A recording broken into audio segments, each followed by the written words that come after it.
Namo Bhagavate Vasudevaya. Om Namo Bhagavate Vasudevaya. Om Namo Bhagavate Vasudevaya. Narayanang Namaskritya Naranchaiva Narottamam Deving Saraswating Vyasang Tato Jaya Mudiraye Nashtu Prayeshu Abhadreshu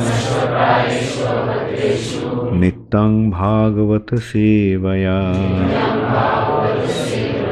Bhagavati Uttama Shloke Bhaktir Bhavati Naishtiki. So today we are starting a new chapter of 5th canto, chapter 15, the glories of descendants of Priyavrata. So, as I often mention, that in Srimad Bhagavatam we get a direct lineage coming all the way from Brahma. So, how many of you remember Priyavrata? Who is Priyavrata? It's very good. And who is Swayambhuva Manu? Son of Brahma is Swayambhuva Manu. So, Swayambhuva Manu, how many sons and daughters he had? Very good. Gaura, what are the names of those two sons? Huh? Okay. Do you remember the sons' names? Very good. How can you forget this Priyavrata I'm talking about? You can't have said that I forgot the other one. Okay, and what are the names of 3 daughters? Any girl? Anyone from? Okay, yes, Shamperi. Very good. Akuti, Prashuti, and Devahuti. And then, who appeared in that line? We had previous chapter, who did we discuss about? Very good. Bharat Maharaj. And who was Bharat Maharaj's father? Rishabh Dev. So see, this is how the whole family line we're getting all the way from Brahma. So this is a proof that these are not just some fictitious fairy tales, as people in India are thinking nowadays. People in India, what they say? Mythology, not mythology. Mythology. We can see the so-called scholars are nothing but a bunch of stupid idiots. They're supposed to be scholars. They have their doctorates. They have their PhD. But actually, they don't have any knowledge. And we can't blame them because the education system has become like that. There is no proper education. They're getting PhD, and what is the criteria for getting PhD? You have to come out with a new theory. The PhD, if you write a PhD, to get a PhD, you have to write something new. So this is how we can see that how this education system is deviating from actual knowledge. The whole thing is based on speculation. But this is the real knowledge. This is the real knowledge. How did the creation begin? It begins from there. Mahavishnu glances towards the nature. The material nature becomes manifest. Then Garbhodakshai Vishnu lies on the Garbha ocean. And from his navel comes out a lotus. And Brahma is the first created being. Brahma is situated on that lotus. And 14 planetary systems are situated on the stem of that lotus.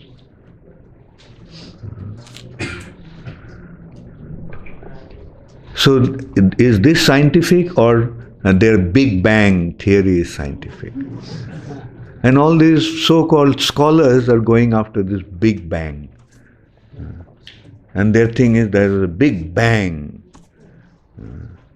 And this creation came. And our question is, were you there to hear that bang? Who was there to hear that bang? Say, just a simple consideration. Can any of you imagine what was happening in Ujjain 100 years ago? Can anybody? But can you find out what happened 100 years ago? If we find the descriptions of a person who was there 100 years ago and he wrote, this is what was happening. So many years ago, there was a king called Vikramaditya here. There was a king, there was a princess called Mitrabrinda. There was, the king Vikramaditya had 9 scholars in his court. From that, although we are not there at that time, but we get the description. But if somebody had to speculate, what he would come up with? He will come up with another nonsensical theory like Big Bang. You should be banged. Like that should be. So this is how the world is being misdirected today. That's the unfortunate state of affairs of this world. Now here we can see the glories of the descendants. Now we came up to Priyavrata and Priyavrata's lineage. And coming to Rishabdev, Rishabdev's son, Bharat Maharaj. Not just one son, 100 sons. And Bharat is the eldest one, he became the king. But there were 9 yogis. 9 of his sons, like king's sons, became ascetics, became yogi. And not ordinary yogis, Navajogendras. And their teachings are available still today. So, and then what happened to King Bharat Maharaj? There is a description. Then also, now there will be descriptions. What happened to Bharat Maharaj's son and grandson and so forth. Like, let us see this chapter.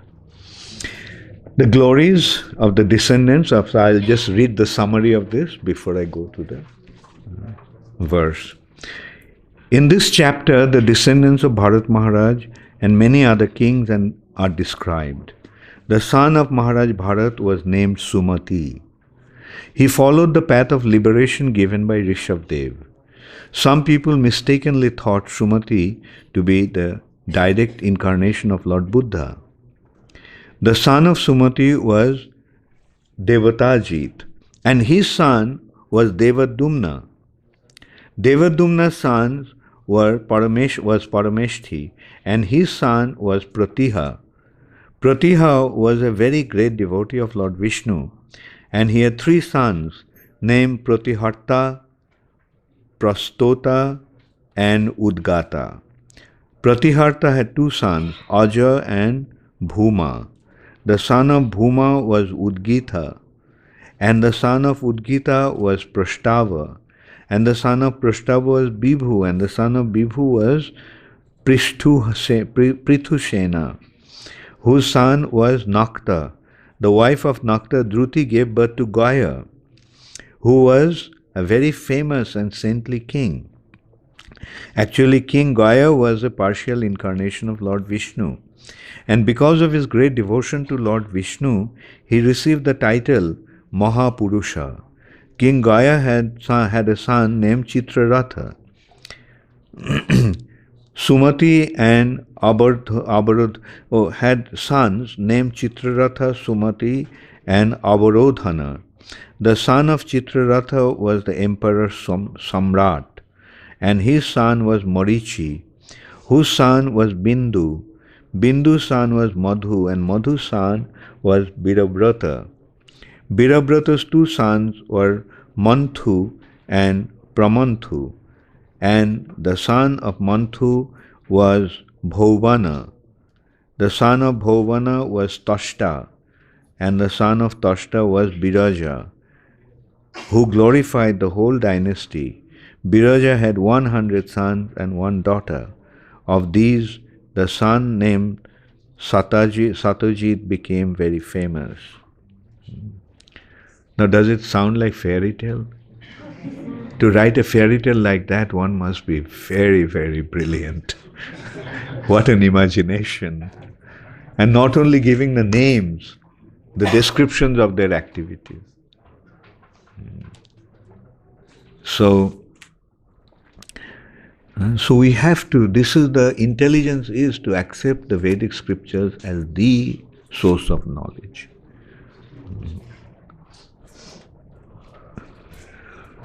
And that is how they need a change of our education system. Ultimately, we have to come to the point and we have to say, like, throw all those books into the Ganga and Jamuna and in the ocean, because those are nonsense.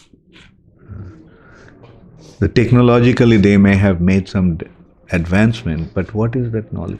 Anyway, let's see, how many of you have studied engineering and other subjects here? And how many of you have gone to the university? What did you learn there? Did you learn anything worth its while? Abhacharan, what's your response? Does anything come to any use? It's simply a misdirected intelligence, a misdirected knowledge. But the thing is, the problem we are facing today is we have to make a compromise with this world. Otherwise, devotees will become misfit. Therefore, there is a need to create our own system, create our own society, that we don't have to depend upon that world. Then only we can just tell our children, there is no need to go to those schools. Just study this knowledge. It will happen. ISKCON is only 50 years old. What is 50 years? When we consider Islam is 1,000 years old, Christianity is 2,000 years old, Buddhism is 2,500 years old. What is 50 years? With just the beginning.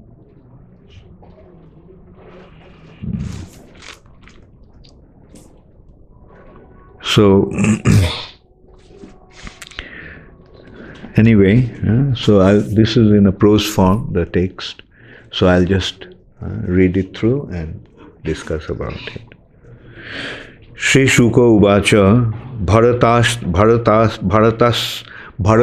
Atmajaha Sumati Nama Bhihito Yamuha Babo Kechit Pakhandina Rishabha Padobim Anubartamanang Chanarya Abeda Shamman Tadang Abeda Shamam Natang Devatang Shamanishaya Papiyashang Kalu Kalpaishanti.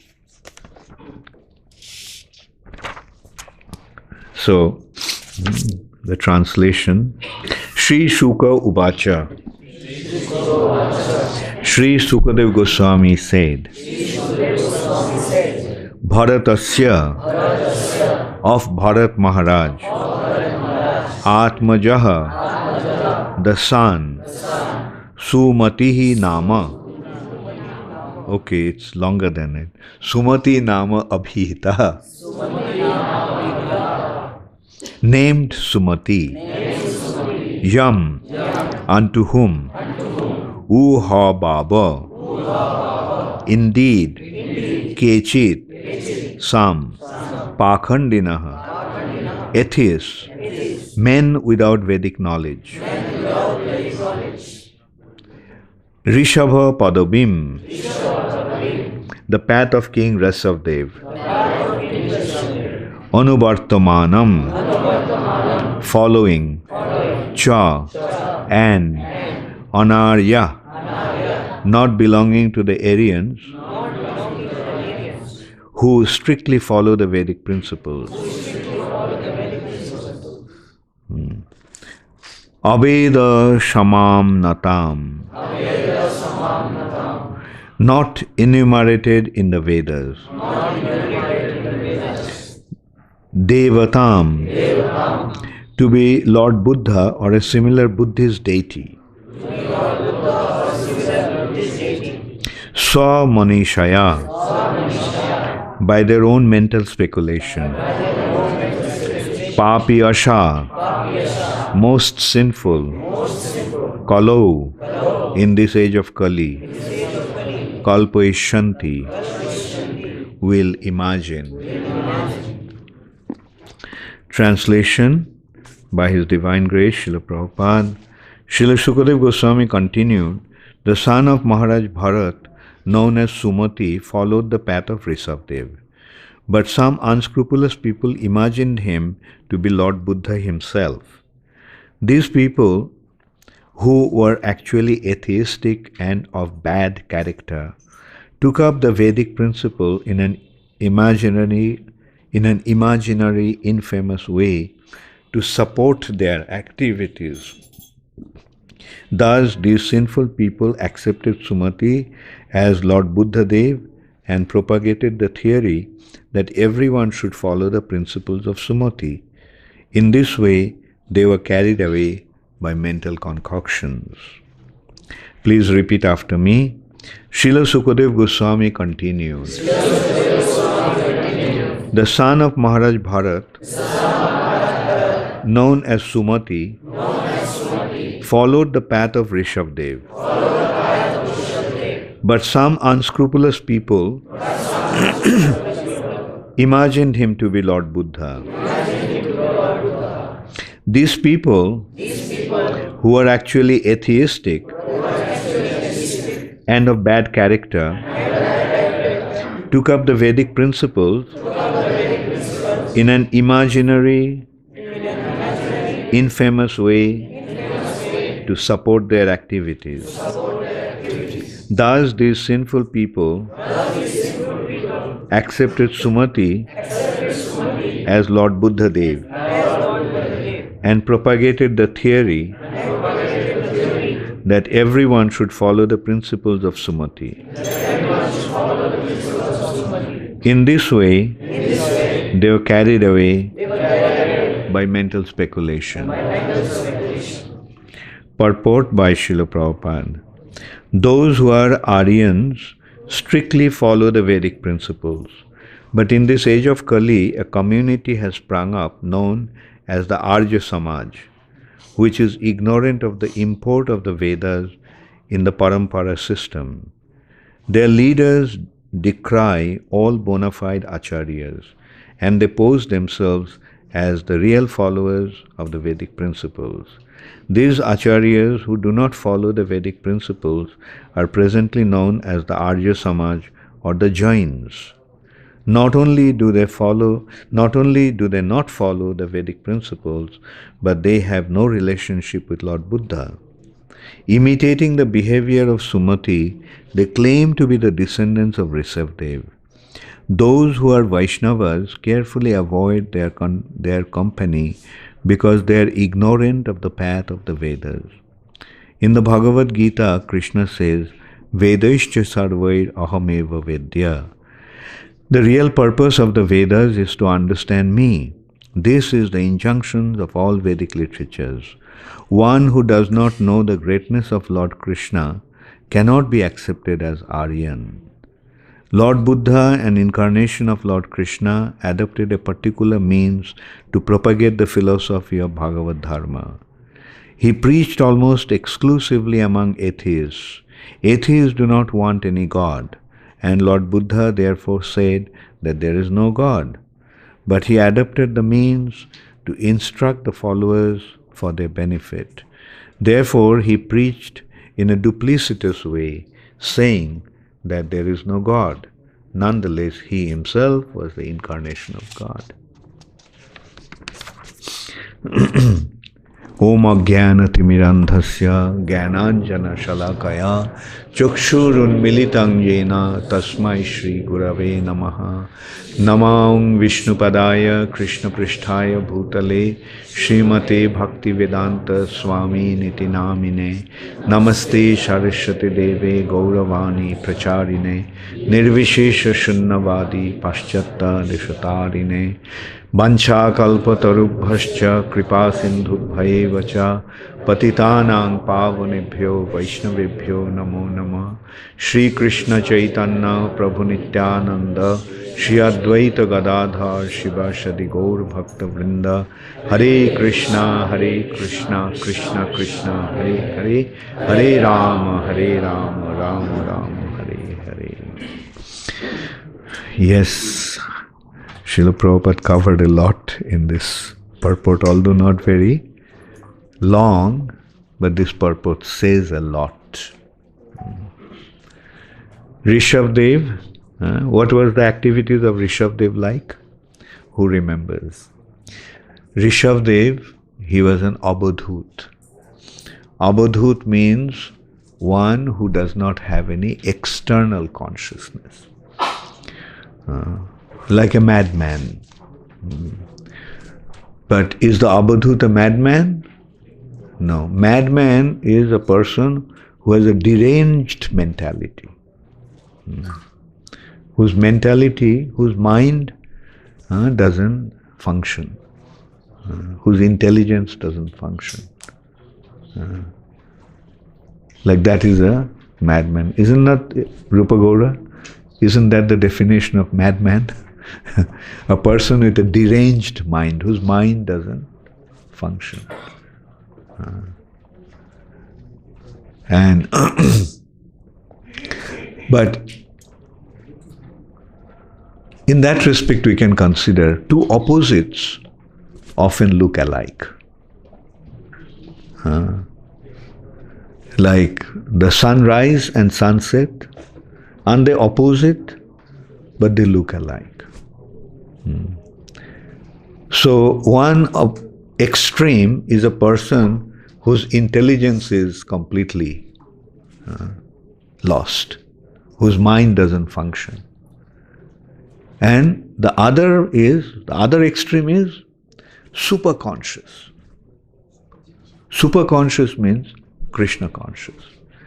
Krishna consciousness means he is not conscious of this world.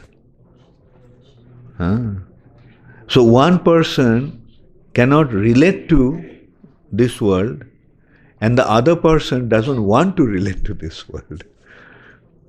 So that's why their activities appear to be like a madman. Now Rishabdev's activity was like a madman. Why? Because he was so absorbed in Krishna consciousness, he did not have any awareness of this surrounding world that was surrounding him. He used to move around naked. He would laugh. Sometimes he would cry. That's what happens. Nityati, Gayati, Hashyati, Unmadavat Lokobhajya. A pure devotee who is completely lost in Krishna consciousness, his activities are like sometimes he cries, he sings, he dances, he unmadavat, like a madman. Unmadavat means like a madman.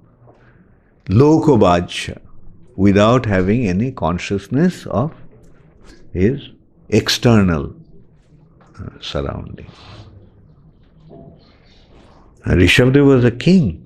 He was the king of the whole earth planet. But he left his kingdom and He made Bharat Maharaj the king. He gave wonderful instructions to them. And then he left his kingdom. And when he left his kingdom, he became so absorbed in Krishna consciousness. That means his consciousness was so absorbed in Krishna that he started to behave like that. And now here it is said that Bharat Maharaj's son Sumati also became like his grandfather. And like he also started to behave like that. And some atheistic, unscrupulous people started to propagate that he is Lord Buddha. Because the scripture mentions about Lord Buddha, that Lord Buddha will come. So he started to, and they started to promote him as. Now, he is totally unconscious about what's happening. But these people started to develop a new theory, rejecting the Vedas. What Buddha did, why they were saying that he is like Buddha? Because the Buddha didn't have anything to do with the Vedas. Same thing also happened with Rishabdev. When Rishabdev was wandering like that as a madman in South India, he was traveling through a province called Konka and Benka.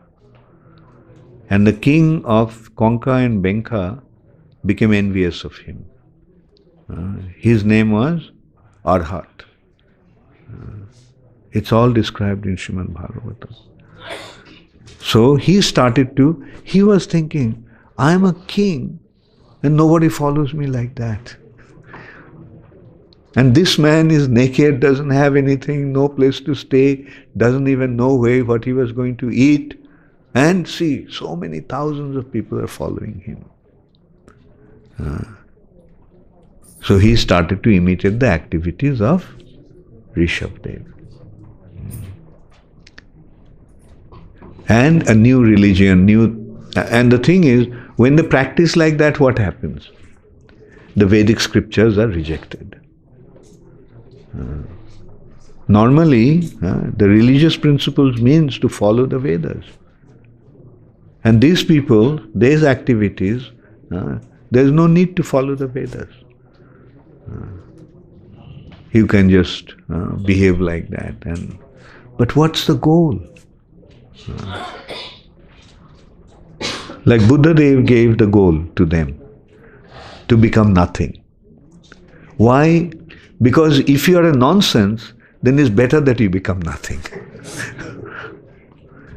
To become nothing is better than being a nonsense. Because as a nonsense, you create disturbance to the society. Buddha Dev came to make them stop animal sacrifice that was going on in the name of the Vedas. These people are a bunch of unscrupulous people, but in the name of the Vedas, they were killing the animals and eating their flesh. So Buddha came and said, don't slaughter animals. That's not the goal of life. That shouldn't be. So Buddha Dev came and made them better than the worst. They were atheists and they were meat eaters. So he made them stop meat eating. So if they're atheists but stop meat eating, it's better than something. So that is why Buddha actually introduced his doctrine. And here also we can notice that Buddha did not say anything about God. He didn't say against God. He was not promoting atheism. When people asked about God, Buddha was silent. And his teachings was, be good. Speak the truth. Respect the superiors.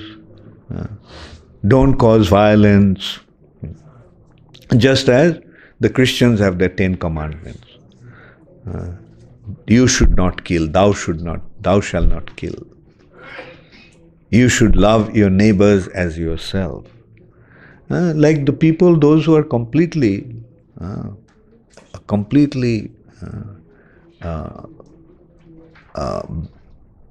wicked, need some instructions like that.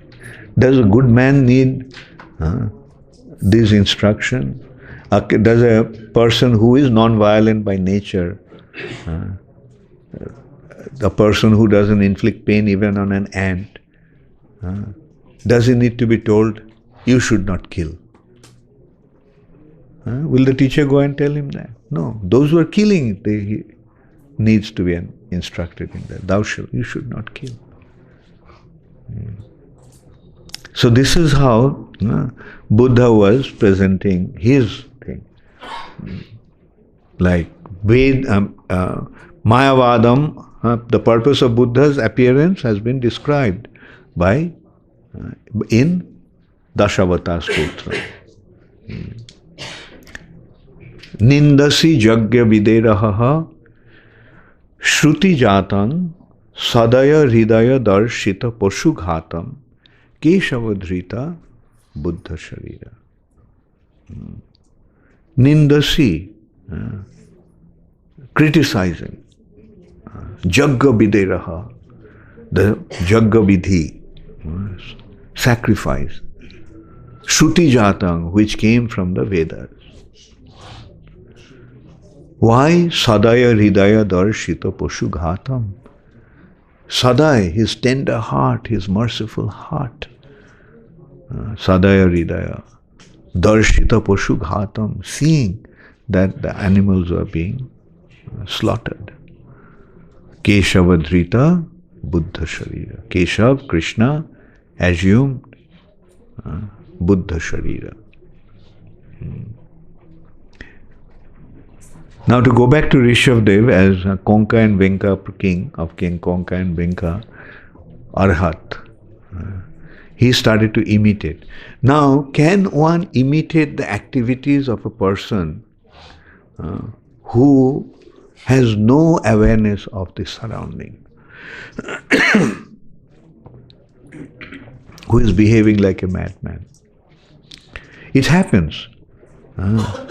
Sometimes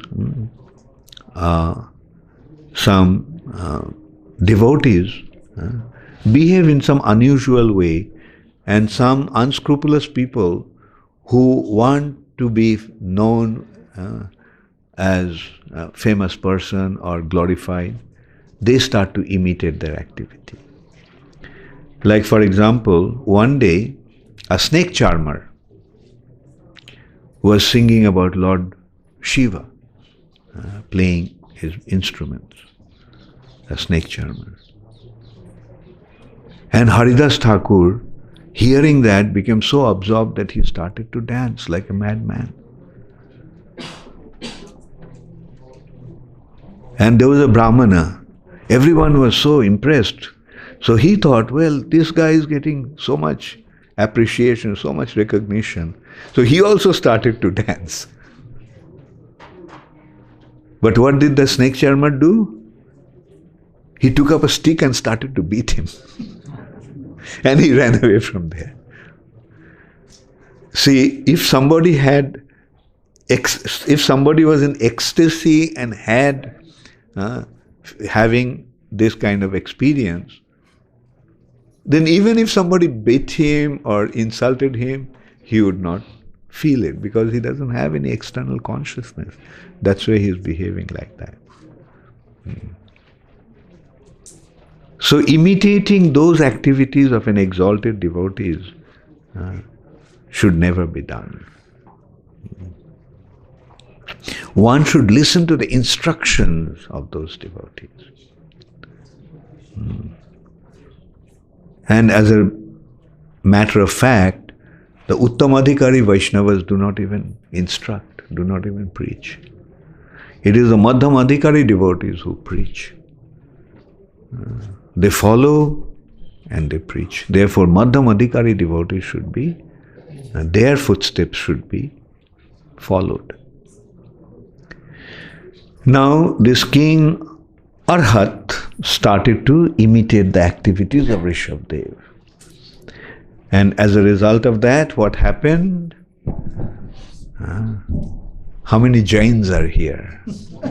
Is there any Jain here? I would apologize before making that statement. As a result of that, Jainism started. See what's happening? Rishabdev was totally absorbed in Krishna consciousness. He did not have any external consciousness. That's why he was moving about naked. And the so-called Jains, what do? In the middle of the cities, like they're walking naked, as if there is no cloth available in the market.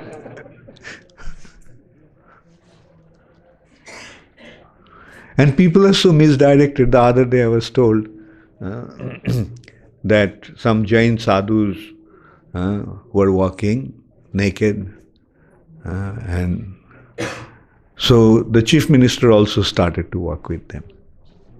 That's what is happening. No understanding whatsoever.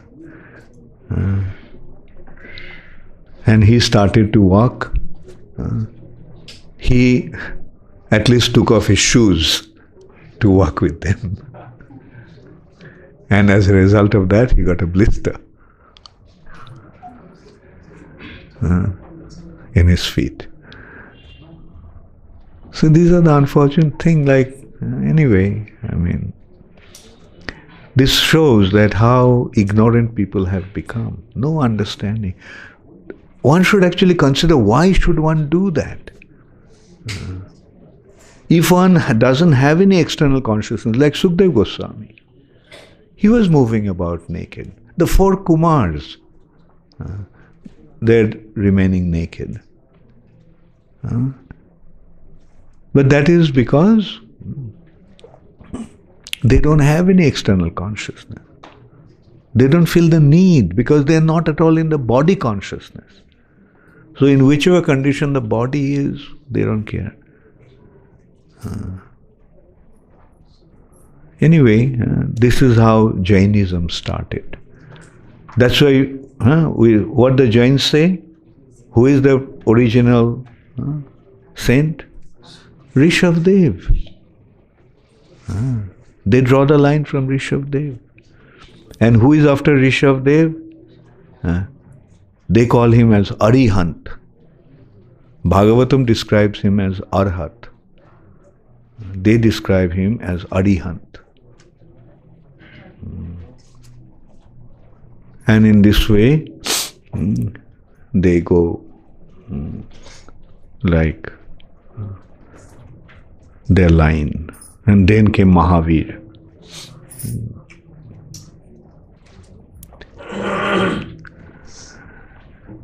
And what is their link with the Vedas? Nothing. They don't accept the Vedas. How will you attain liberation? By walking naked. Not shaving your beard.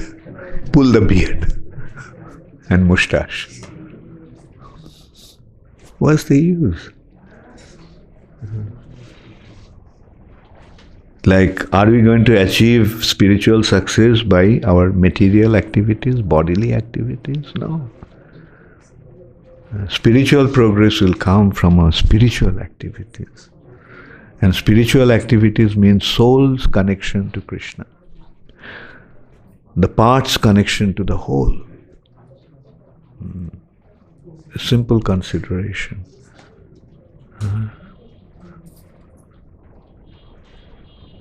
And as so then Prabhupada pointed out that Buddha, in order to finally, Prabhupada is saying, why did Buddha do that? He rejected Vedas with a purpose, to stop animal sacrifice.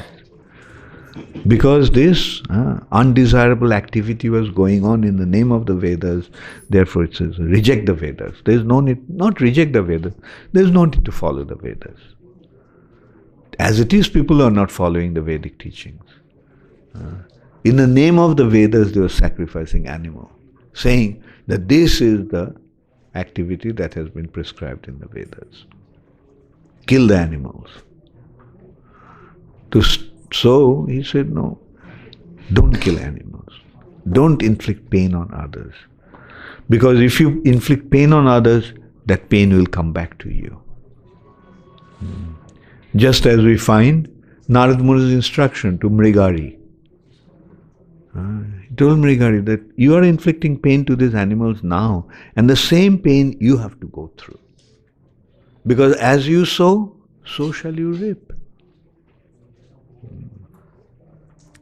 So there was no need to reject the Vedas in order to stop animal sacrifice. But because these people were completely useless, hopeless, that's why he did that. Anyway, so at least we feel fortunate that we found the right way. How many of you think that you found the right way? Thank you. 100% conviction. So follow this path and don't deviate from that path. Because you have a grave responsibility, solemn responsibility to educate this world that has been misdirected. In this age of Kali, the world has become misdirected. Therefore, there is a need to distribute this knowledge. And that's why we sing that song, Tava Kathamritam. Krishna Kathamritam is the solution to the problems of this world. And the gopis are saying that those who distribute that Krishna consciousness, they are the most munificent, they are the greatest givers to this world. They are the greatest benefactors to the world. And Chaitanya Mahaprabhu approved of it. So that means this is the way. So just, Mahaprabhu himself in simple words said, Jare dakho tare kaho Krishna upadesh. Whoever you see, speak to him about Krishna.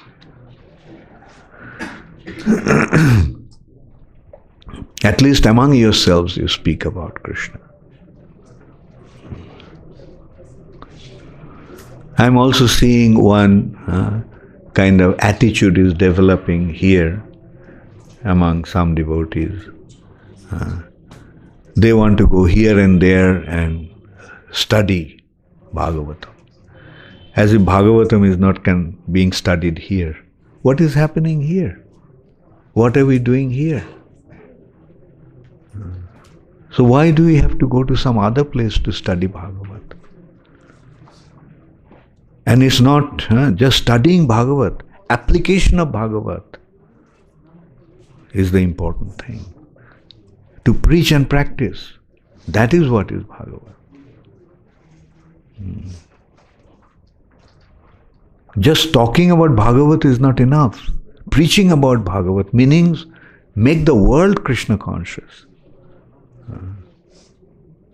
So please recognize the fact that there is no need to go anywhere. Srila Prabhupada has created the perfect arrangement. All ISKCON temples are the perfect situation for studying Bhagavat, practicing Bhagavat and understanding Bhagavat.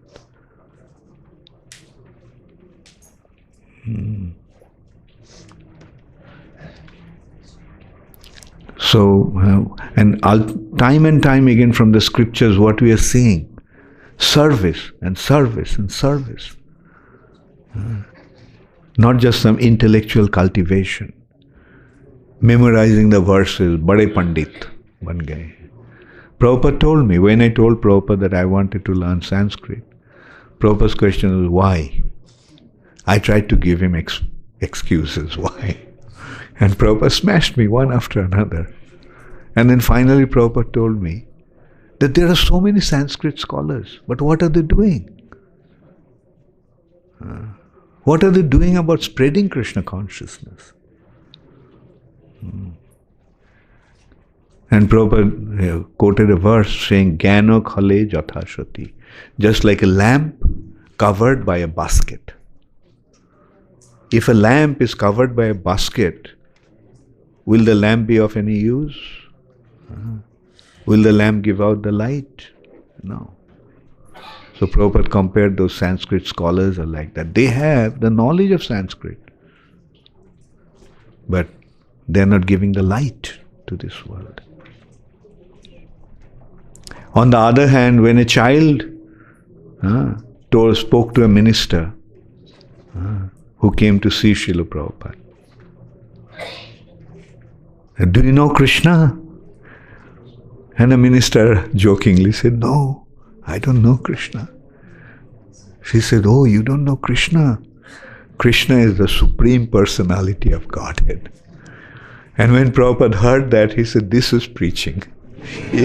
Even a child can preach to a big minister. You don't know Krishna? Krishna is the Supreme Personality of Godhead.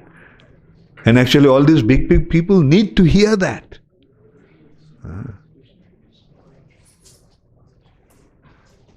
Then instead of walking with those Nanga sadhus, they will come and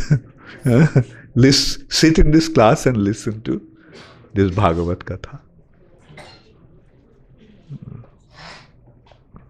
Prabhupada made the perfect arrangement. Every morning, Bhagavatam Path. Every evening, Bhagavad Gita. And then what happens? Then throughout the day, what we can meditate on what we heard about Srimad Bhagavatam. If nothing, at least try to memorize the verse. Just to meditate on what you heard in the class. And this is how we have to become absorbed in Krishna consciousness.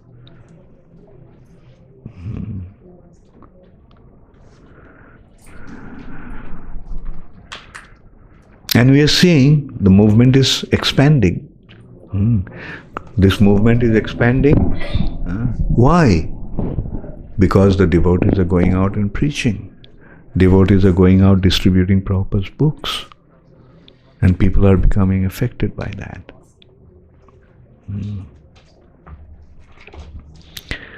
So just be convinced you found the right way and just stay on this path and keep on practicing. That reminds me of what happens when one becomes a Sanskrit scholar. I'll give you some Sanskrit scholars, early days. Prabhupada sent some devotees to India, not to learn Sanskrit as such, but to learn. But some of them left Prabhupada. What happened to some Sanskrit scholars?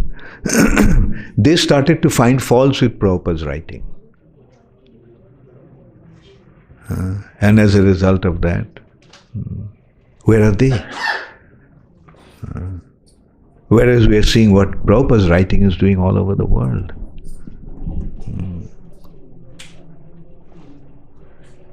And we find that tendency even among some so-called Sanskrit scholars. They're so pandit, they're such big pandits that they're criticizing Prabhupada.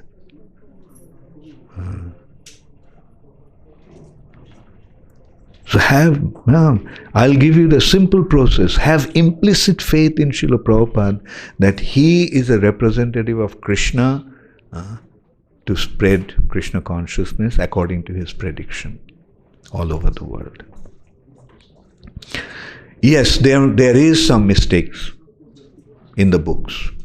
I'll admit that. But why that mistakes?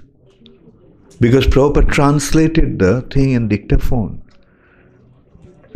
Devotees who transcribed, they made that mistake.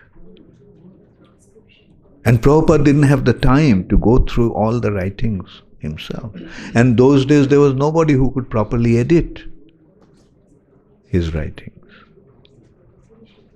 So that is one way to look at it. And you know what is my way of looking at it? My way of looking at it is that it's a taste of Srila Prabhupada, taste of Krishna, how much faith I have in Srila Prabhupada. And my thing is, even if there is mistake, Prabhupada is the pure devotee. And these mistakes are, as I said, is testing my faith. So easily one can think, oh, Prabhupada made mistakes, so Prabhupada is not a pure devotee. So sometimes Maya puts a test like that. It's Maya's test. Whatever is there, ultimately what really matters is the essence is there. Is the essence real? Is the essence benefiting? What is the essence of Srila Prabhupada's teaching? Surrender unto Krishna, surrender unto Krishna, surrender unto Krishna. What is the essence of Srila Prabhupada's teaching? Serve Krishna, serve Krishna, serve Krishna.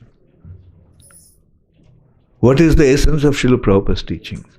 Distribute Krishna consciousness, distribute Krishna consciousness, distribute Krishna consciousness.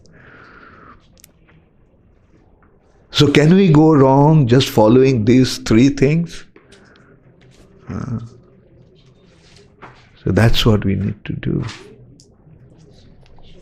Just let us follow the wonderful arrangement that Srila Prabhupada made. And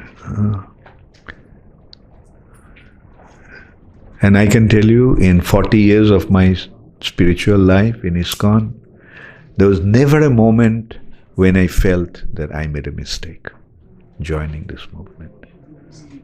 Never a moment. So at least this much I can assure you. And if you follow the path properly, you will also come to the same conclusion. Srila Prabhupada made the perfect arrangement. If you don't like to stay in the temple, if you feel you're getting bored, go out and distribute books.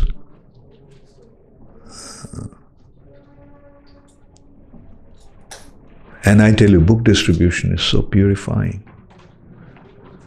And those who do that, they understand, they know. It's so exciting, it's so enlivening, and it's so purifying.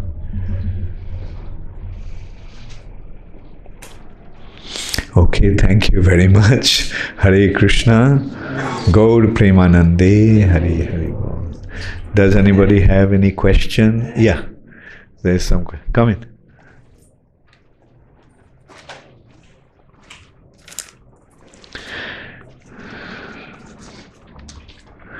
Okay, 3 questions from? Okay, these are all from you. Dhanavat Pranam Guru Maharaj. Is it better to be killed by a demon or to be killed by the Lord, creating so much trouble like assisting Sita Haran by assuming the form of golden deer? Yeah, what's your question? What is better? Because what did I tell yesterday in the class? What did Marichi say? He thought that when there was a choice to be killed by Ravan or to kill by Ram, he decided to be killed by Ram. But at the same time, he made so much troubles for Lord Ramchandra. Anyway, okay, it's better to make trouble for the Lord and be killed by him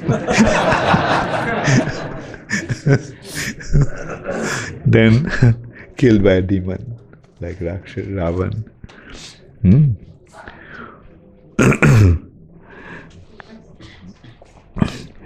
We know that there are different planets for residing the demigods and the demons. But here we see that many pastimes happened on Earth planet and the demons were residing here, like Hiranyakashipu, Ravan, Kubera's capital. So, see, the Earth planet is some place where all upper, lower and middle planetary systems are together. And the residents of the demons are there, but the demons also sometimes dominate the Earth planet. Like Ravan came and stayed in Sri Lanka. But Ravan's ancestors and others, they were staying in the lower planetary system. all the big demons. And so Ravan took over Lanka because it was so opulent, which was the place of Kuvera.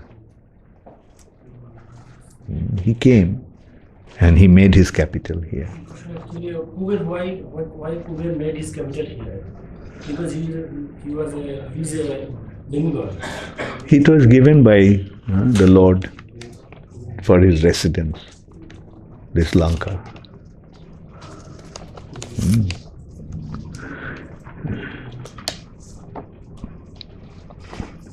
One of your previous classes, you have told that the reason for leaving Brahmachari ashram is not to have good association. How can we create that type of environment where insiders will want to remain for long and outsiders will want to join? How relationship can be developed among the brahmacharis? Very good question. So I'll say the first thing is you become the ideal brahmachari. Charity begins at home, meaning we ourselves are the first example, right?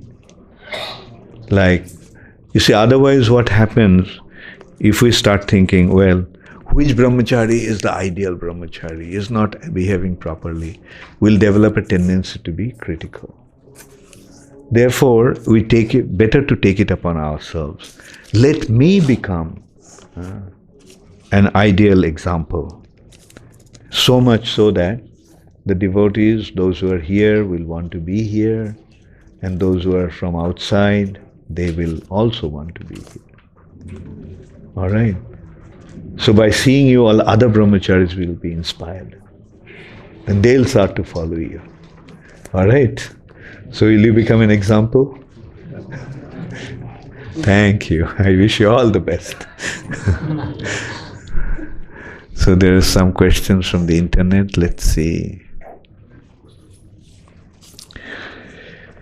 Bibhu Chaitanya Das, ISKCON Ujjain. Okay. Question is probably off topic. Please answer if you like. Hare Krishna, okay. From Srila Prabhupada's lecture in Uppsala University, Stockholm, 1973, Prabhupada is saying, if you are fond of tasting wine, I simply recommend that you simply think that this taste of wine is Krishna. That will make you the greatest yogi. Forgive me for my inapt paraphrasing, but doesn't the above statement encourage spiritual elation through the use of psychedelic drugs? So, can you hear me, Vibhuchet? Can you hear me? Or come inside? Because you need to hear.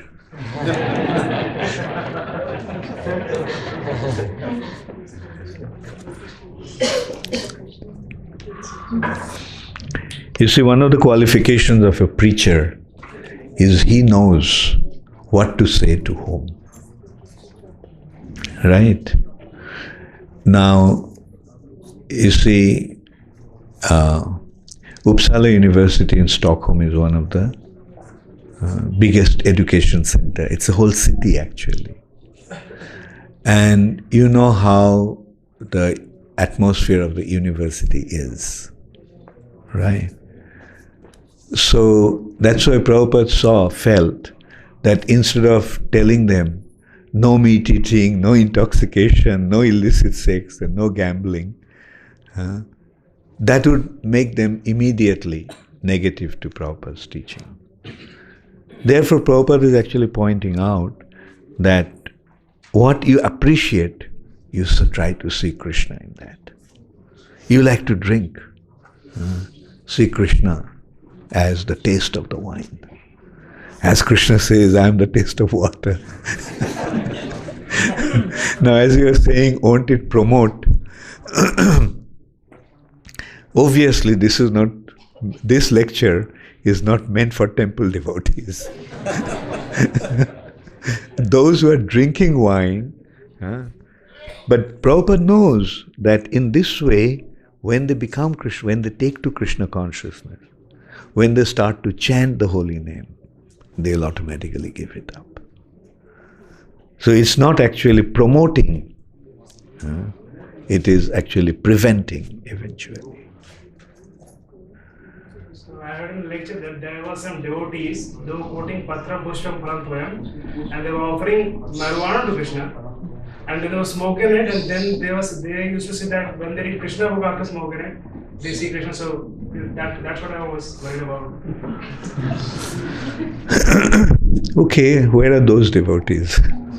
Either they became pure devotees now, giving up, or they got lost. The thing is, like, there are all kinds of people in this world, especially in the Western world. The quiet point is, you see, when, you are doing that, like you are trying to see Krishna in that, but then gradually you will begin to think that this smoking marijuana is making you so dull that you can't even think of Krishna. So if you're serious, you'll say, oh, to hell with marijuana, right? So this is how one will come back to the right track. Yeah, let me first answer this question. Next question is from Shushil. Okay. Many people chant Hare Krishna Mahamantra as Hare Ram, Ram Ram, Hare Hare, Hare Krishna, Krishna Krishna, Hare Hare. They will be similarly benefited by this chanting as we are. Yes. When you start chanting, it's like going round and round and round. So when you go round, can you find the beginning?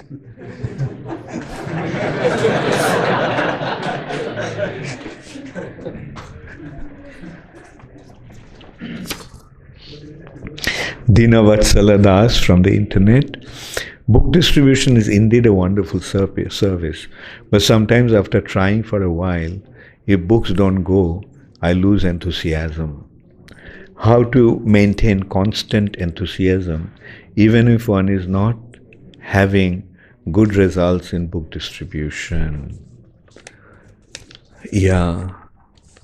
You see, in Krishna consciousness, what do you learn first?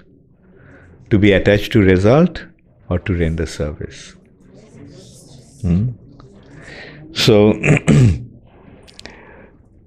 don't become attached to the result, but just carry on. And then you will see how Krishna will help you. There are so many such instances, like when devotees become discouraged. I can tell you one wonderful story. Like, that was in the early days. One devotee went out distributing books and he was so disappointed. No one was taking the books. He was doing it in a parking lot in a shopping center. And then all of a sudden someone came and told him, I was thinking of donating $5,000. And I was thinking who to give it to. And when I saw you going out urging people to take the books, seeing your enthusiasm, I feel inspired to give you this $5,000. So on his own he was thinking no one is taking the book, but this person saw that how sincerely he was endeavoring, so that he decided to give him $5,000. So this is how Krishna reciprocates. So just continue rendering service without worrying about the result. You can't even imagine how Krishna may reward you. Jagmohan Das, Hare Krishna Guru Maharaj, my question is, from yesterday's class, Lakshman didn't even see the face of a woman for 14 years. Did Lakshman see the face of Surpanakha?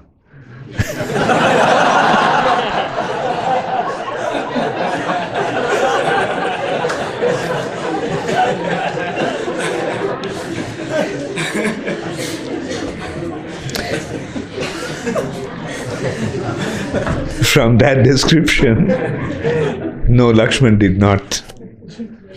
But with his mystic power, he could chop off her nose without even looking at her.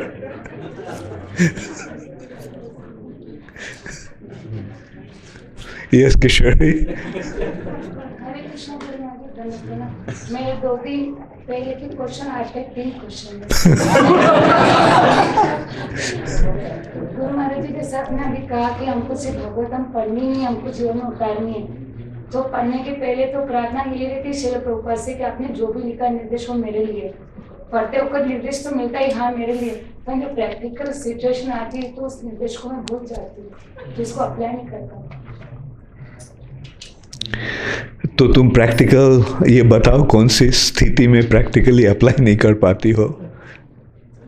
जैसे 2 दिन पहले पढ़ रही थी शुरू का प्रभुपाद उसमें लिख रहे थे कोई हमारी प्रशंसा करते तो उसको हर्षित नहीं होना चाहिए, जो हमारी निंदा अपमान करते हैं तो कुछ होता है तो उसको गुस्सा नहीं करना चाहिए। तो ऐसे में कोई करता है तो किसी से लड़ाई झगड़ा जाता है तो एकदम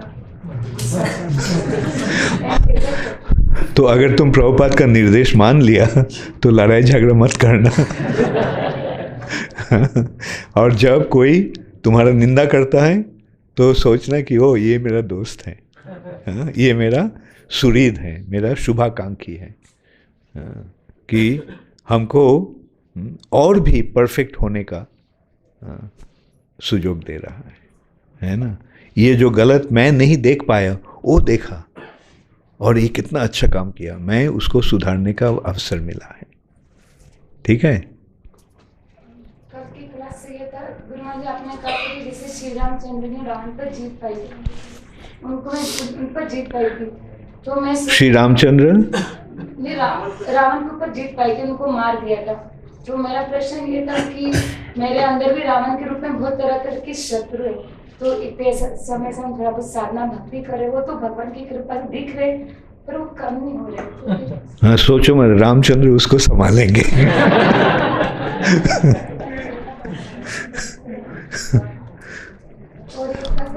क्योंकि जैसे तुम्हारे दिल में राक्षस है, रावण है, वैसे दिल में रामचंद्र भी है।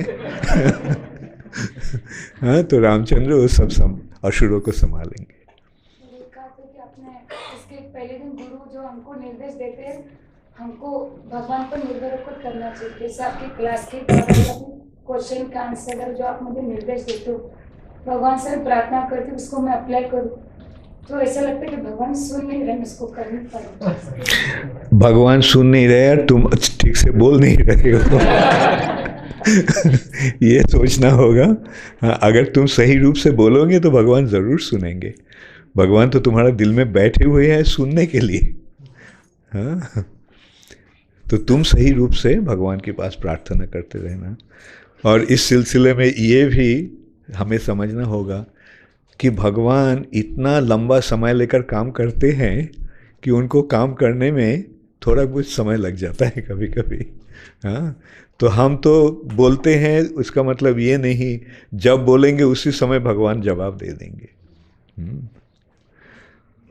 इस सिलसिले में एक ये है, एक कहना है, एक लोग पूछा भगवान आपके लिए करोड़ों साल कितनी लंबी है? भगवान बोला 1 मिनट। और आपके लिए करोड़ों रुपया कितनी है? 1 पैसा। भगवान बोला 1 पैसा। तो वो बोला कृपा करके हमको 1 पैसा देंगे।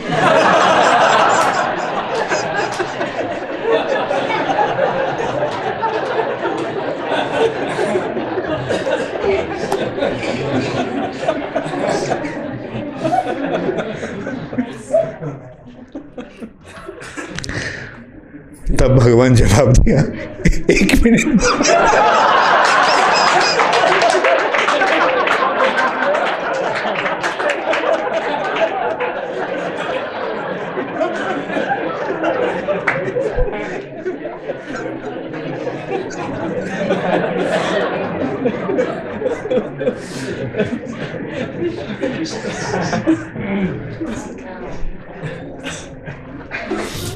Guru Maharaj, it is said Srimad Bhagavatam is describing only pure devotional service. But in day before yesterday's class, when last shloka was there, so the meaning of the shloka says, whoever hears and glorifies the pastimes of Maharaj Bharat, all his material desires also gets fulfilled and spiritual.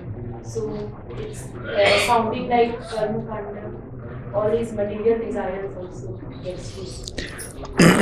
No, not karma. Why should it be karma kanda? I mean, in order to go to spiritual world, don't we have to become free from material bondage? So is it karma kanda? So karma kanda is when the goal is in this material world. But if the goal is spiritual, then it is not karma kanda. You get it? Becoming free to material bondage doesn't mean that one is aspiring for liberation. It's coming automatically. Okay, thank you very much. Oh, Acha, there's another question. This is from Jamna Priya Devi Dasi. Dearest Gurudev, I want to thank you so much for your timeless instructions, which will be our guide for many years to come and prevent us from deviating from Srila Prabhupada. Thank you, dear most Father. My question is, whilst Lord Buddha established Buddhism on the premise of not following the Vedas, to reject meat eating, then how can people like Dalai Lama eat meat? Your fallen daughter, Jamuna Priya. Good, very good question. So that means they are not the followers of Lord Buddha. They're just like, as Prabhupada said, most of the Christians today are not Christians. Prabhupada used to point out that the Christian means following the 10 commandments. And what's the first commandment? Thou shalt not kill. So when you're killing, slaughtering these animals, are you following Jesus? Right? So, so they may claim and they may be recognized that they are Buddhists, but actually they are not Buddhists. Buddhism in course of time got went through different phases. You see, Buddhism became so popular in India that many in the aspects on the Vedas, which were not the pure teachings of Vedas, entered into Buddhism. For example, tantras, tamasic tantra. And in places like Tibet, they were practicing all that. Now, in tamasic tantra, they eat meat. So that's why when it entered into Buddhism, that aspect entered into Buddhism, they started to follow that. But the pure teachings of Buddha, they don't know. They think Buddhism means to meditate, to realize that you are nothing. That's their objective. What to practice, how to practice, they are not interested. So I'm wondering what's going to happen to the Buddhists because, like you explained before, the good Buddhists will become Hare Krishna, and others, who knows? Maya Devi will take care of them. All right, those were like it's happening. Many people are today. Many Christians are joining ISKCON. Many Jews are joining ISKCON. Like at one time, all the transcendental meditation people, TM people, became Hare Krishna in Australia. Because they saw that this meditation that they are preaching is not at all transcendental. The real transcendental meditation is chanting Hare Krishna. So many of them joined ISKCON. So, like it depends how honest one is about his spiritual search. Because Krishna, as the super soul, will guide a sincere soul. I thought I'll end the class. Praneshwari Radhika Devi Dasi. Okay. I am trying to fully surrender as per your instruction, but often face obstacles in doing so. Guru Maharaj, how to keep up the enthusiasm and focus for surrender? Is surrender that easy? Or is surrender very difficult?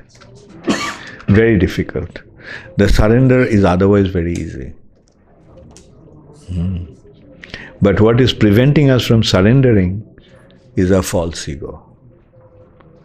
Right?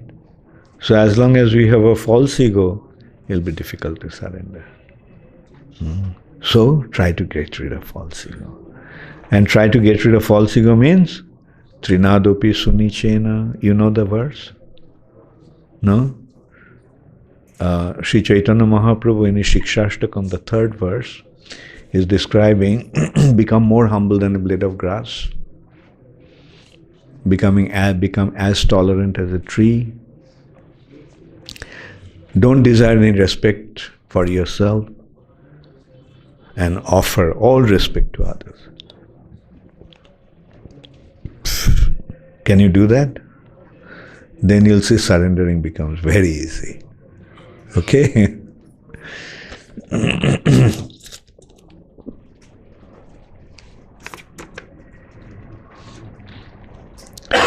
Vaibhav Sakshena. Okay मेरा प्रश्न है कि रावण असुर क्यों बना? वो इतना ज्ञानी था और इतना बड़ा पंडित था. इसका मतलब ये होता है पंडित भी ज्ञानी भी राक्षस बन सकता है. समझा?